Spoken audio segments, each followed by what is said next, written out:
Deus, eis sotto monte magnificum per omnium eum peccator, et acqui detesto quia peccandum nos. Padre Cipriano e o caso da freira possuída em Roma.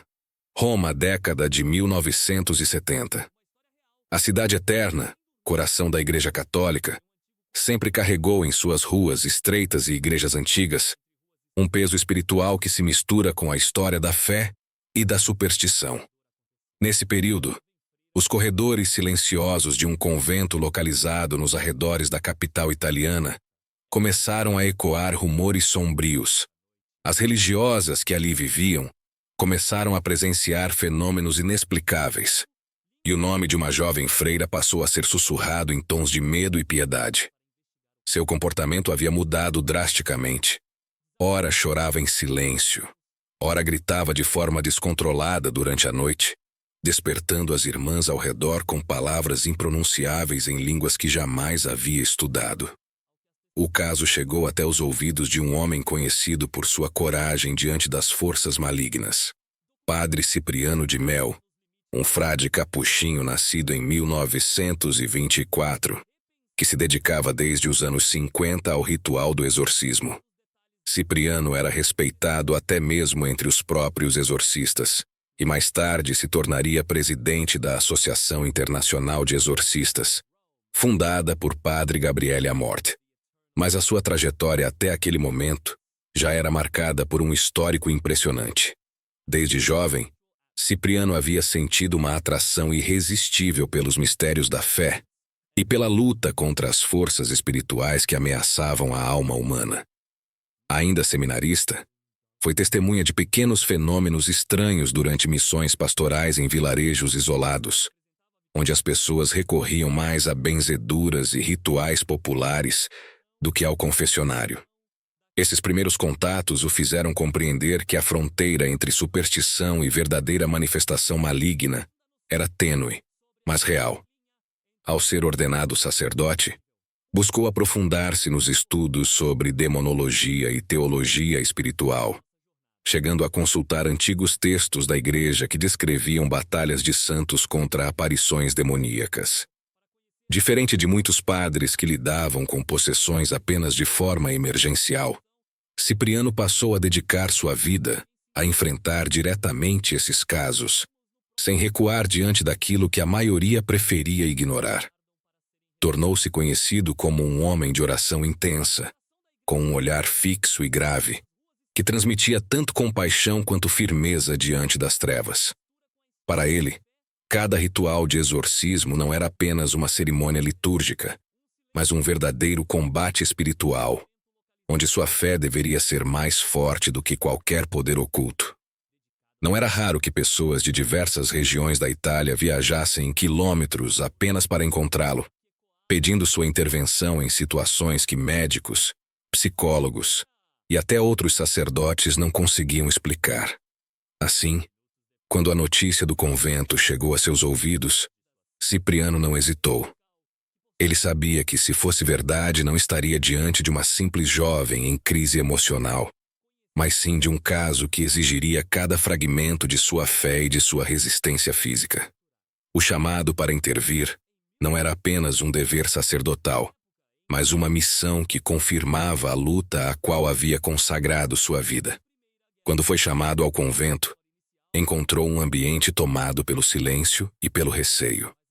As freiras mais idosas mantinham os olhos baixos, evitando falar sobre a jovem religiosa que permanecia isolada em uma pequena cela. Os corredores do convento, antes dedicados a rezas, agora eram atravessados por um clima de opressão, como se uma sombra invisível tivesse se instalado entre aquelas paredes.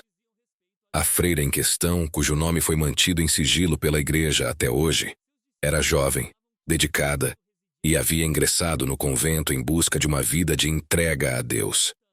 No entanto, segundo relatos posteriores, antes de sua entrada na vida religiosa, ela teria se envolvido, ainda sem plena consciência, em práticas ocultistas conduzidas por conhecidos em sua cidade natal. Esses rituais aparentemente inofensivos teriam deixado nela marcas espirituais profundas. Para Padre Cipriano, Não havia dúvidas. Ali estava a porta pela qual entidades obscuras haviam se infiltrado. O primeiro contato do sacerdote com a freira foi marcado por uma tensão indescritível. Ao entrar na cela, Cipriano encontrou a jovem deitada, imóvel. Mas quando seus olhos se abriram, não havia ali o brilho humano da fé. Segundo testemunhas, o olhar dela era fixo, gelado, como se outra consciência habitasse seu corpo. Quando o padre ergueu o crucifixo e iniciou a oração do rito romano, a voz da jovem mudou instantaneamente. Uma gargalhada rouca e agressiva tomou o ambiente, e frases de desprezo em latim, grego e até mesmo hebraico saíram de sua boca, línguas que ela jamais poderia conhecer. A cela onde a freira estava mantida era simples, com uma cama estreita, uma pequena mesa com uma Bíblia e um crucifixo na parede. Mas quando Cipriano atravessou a porta, a sensação foi de entrar em outro mundo. O ar parecia mais denso, e o silêncio opressor era cortado apenas pela respiração irregular da jovem deitada no leito. Ela não se mexia, mas seus olhos se abriram assim que o padre entrou. O que se revelou diante dele não era um olhar humano. Era fixo, penetrante e carregado de um desprezo frio. As freiras que acompanhavam a cena deram alguns passos para trás, temendo o que viria a seguir. Padre Cipriano se aproximou lentamente, segurando o crucifixo em sua mão direita. Mal iniciou a oração do rito romano, e a transformação ocorreu de forma brutal. A voz da jovem mudou, assumindo um tom gutural e grotesco, completamente oposto à sua natureza doce e silenciosa de meses antes. Uma gargalhada ressoou pela cela, tão intensa que parecia ecoar das paredes. Palavras em latim e grego foram pronunciadas com precisão, línguas que a freira jamais havia estudado.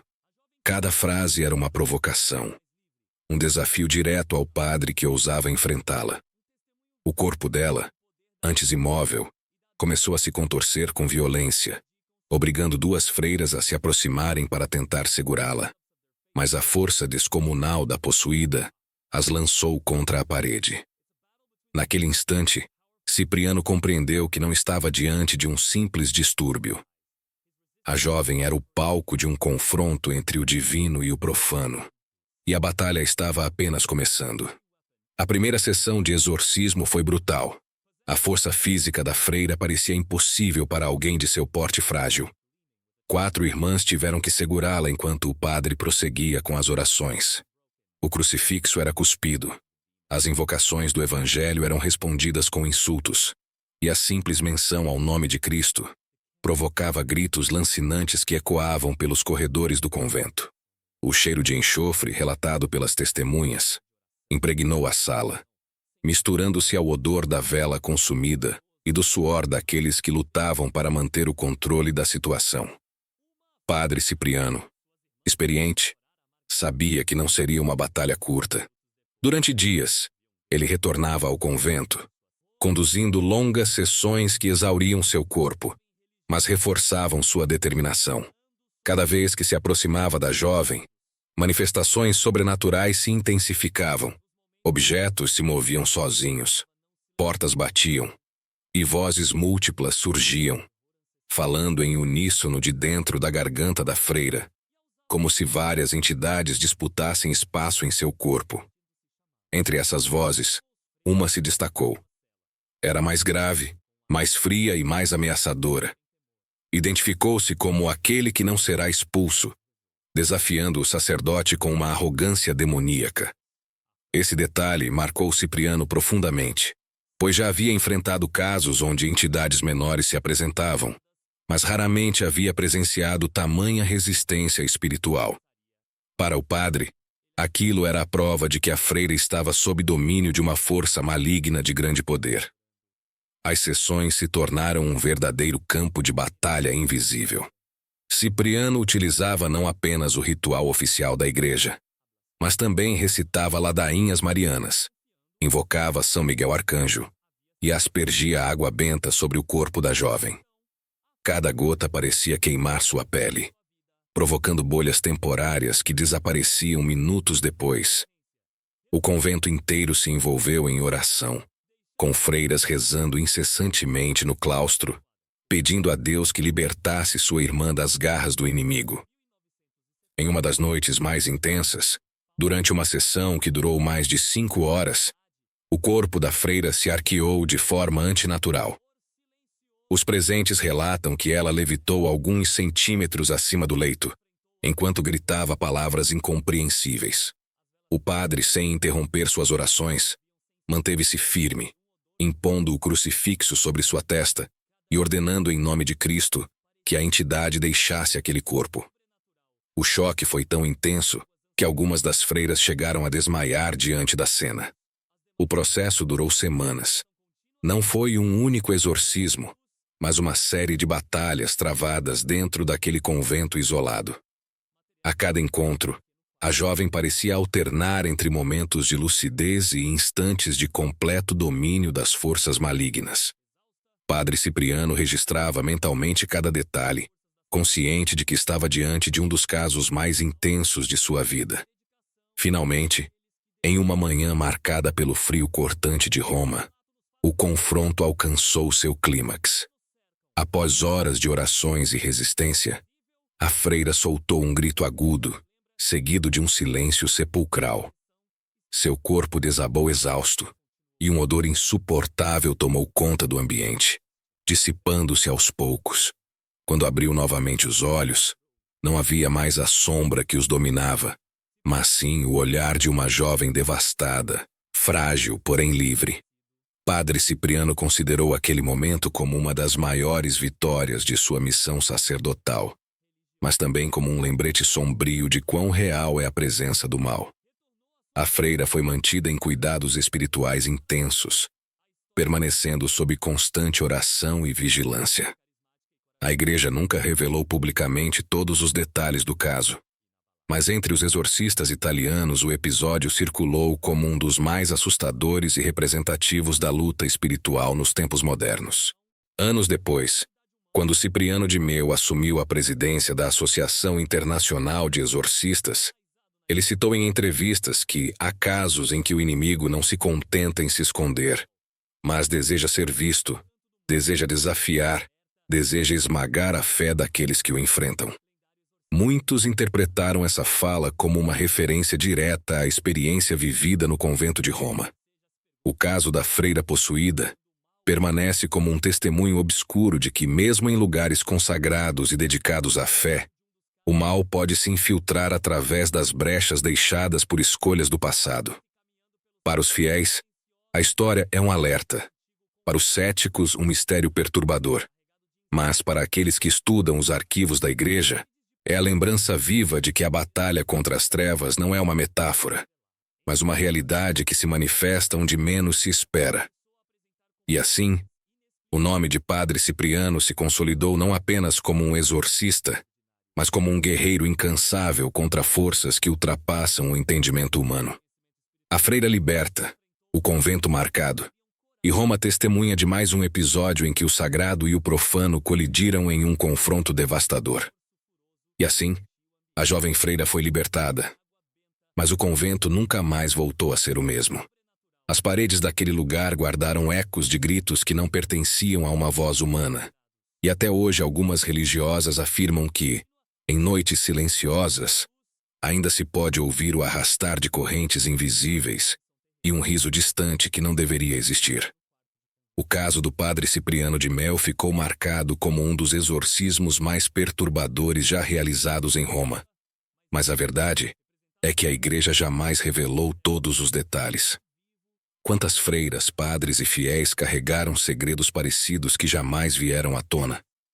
Quantos conventos, aparentemente santos e silenciosos, podem esconder em suas celas uma batalha contra forças que não conhecem descanso?